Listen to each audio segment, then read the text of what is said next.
porque le da una crisis y hay que salir corriendo y llevarlo al hospital porque en cuestión de a lo mejor 10 minutos, 15 minutos, si le está dando un edema de glotis se le inflama la garganta, se puede ahogar. Y a mitad de curso tuve que parar el curso a todo el mundo, había como 80 personas, tuve que parar diciendo que es que me estoy ahogando, que es que me ahogo, que me tenéis que llevar rápido al hospital porque es que no llego. Y estaba a casi 40 kilómetros. Mi padre murió en un taxi de mi casa aquí a La Paz, llegó muerto, con un ataque en la garganta. Este año, hacia un poco antes de Navidad, me dio el primer edema de glotis, o sea, que me había dado. Y vamos, porque tenía la medicación en mi casa, gracias a eso me salvé, porque me cogió en un momento que estaba yo solo. En ese momento estaba yo solo en la casa, bueno, a las 3 de la mañana, o las 4, y me desperté con que no podía respirar casi. Me di cuenta que era esto, me cambié el pijama por un primer pantalón y me metí en el ambulatorio con la medicina de bajo brazo. Peligro de vida, tuve una brotes de glotis que no conocía, no sabía cómo empezaba a repercutir en tu cuerpo y claro, me asusté un montón. Afortunadamente yo estaba cerca del hospital que normalmente tengo y bueno, pude tratarlo bien, pero claro, si realmente eso te pasa fuera, no puedes contarlo. Pues el angioedema hereditario es una enfermedad inmunológica, genética, que se caracteriza por tener una deficiencia de una proteína que es el inhibidor de la C1 esterasa. Como consecuencia de ese déficit se va a producir un aumento de la bradicinina, que es una sustancia vasodilatadora, que lo que va a hacer es dilatar los vasos y entonces va a salir líquido del espacio intravascular al espacio extravascular y entonces ese líquido que se acumula fuera de los vasos sanguíneos va a producir hinchazones en distintas localizaciones. Las hinchazones pueden ser en las vías respiratorias altas, que es potencialmente mortal y es la manifestación más grave, pueden ser en los intestinos, produciendo edema intestinal y un cuadro de obstrucción intestinal con dolor abdominal muy importante e incapacitante.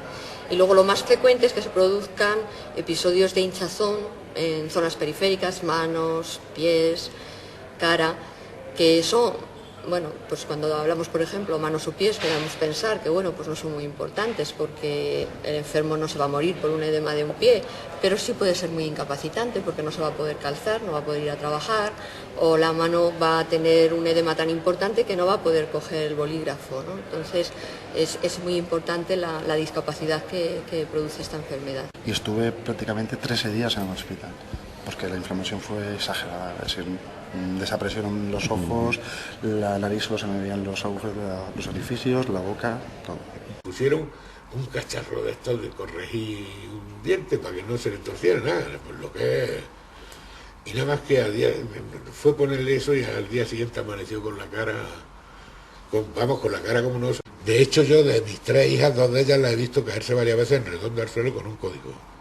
Cuando he ido a urgencias en otros hospitales, me ha pasado que es que no desconocen la enfermedad. Evidentemente yo no puedo hablar, siempre voy con mi informe, con mi maletita preparada para entregársela al médico. Llegué allí, me cogieron en urgencia y a una camilla y al quirófano que tiene una pancreatitis aguda. Porque me metieron un urbasón de esos de caballo en vena y no sé qué, me calmaron un poco y yo sabía que no era un ataque de lo mío. Estoy intervenido de apendicitis creyendo que era un problema de apendicitis y no era del mismo angioedema. Y he tenido suerte en algunos hospitales y en otros no. En otros dicen que sí, da la sensación de que sí conocen la enfermedad, pero a veces hay un desconocimiento en ese sentido de la enfermedad. Afecta a mi vida actual bastante, porque tengo bastantes crisis y claro, no es solo el momento de la crisis, sino es la crisis y post. Entonces son unos 10 días cada vez que tienes un brote que tienes que dejar de hacer tu actividad normal del trabajo, ejercicio, amistades, viajes y claro, afecta. Pues los viajes, bueno, yo tuve que aprender a suministrarme yo el medicamento porque a mí me gusta mucho viajar y no quería dejar de hacerlo.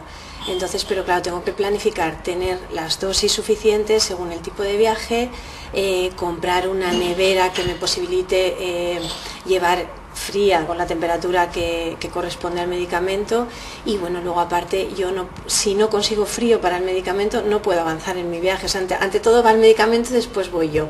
Te quieren quitar el medicamento para llevarlo en otro sitio, que lo pueden estropear, entonces a ti ya te imposibilita el viaje y corre peligro tu vida realmente. Empieza en mi madre, 1, mi hermano 2, yo 3, y yo tengo 2 hijos, el mayor no lo padece y el pequeño. O sea que en mi familia somos 4 afectados. Les afecta psicológicamente, por supuesto, si le da un episodio, digamos, con la cara inflamada, que ponen un poco como monstruos, podemos decir, pues desde luego no quieren salir a ningún sitio, no quieren que le vean.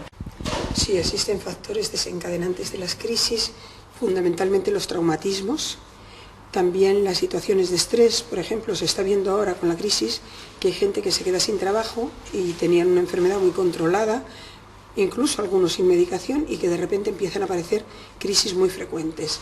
La media del retraso en el diagnóstico de los pacientes que estaban diagnosticados en el año 2003 era de 13 años, desde que empiezan con síntomas hasta que se diagnostica. Pero la situación real de la mayoría de los hospitales del país es que no van a disponer de ninguno de los fármacos.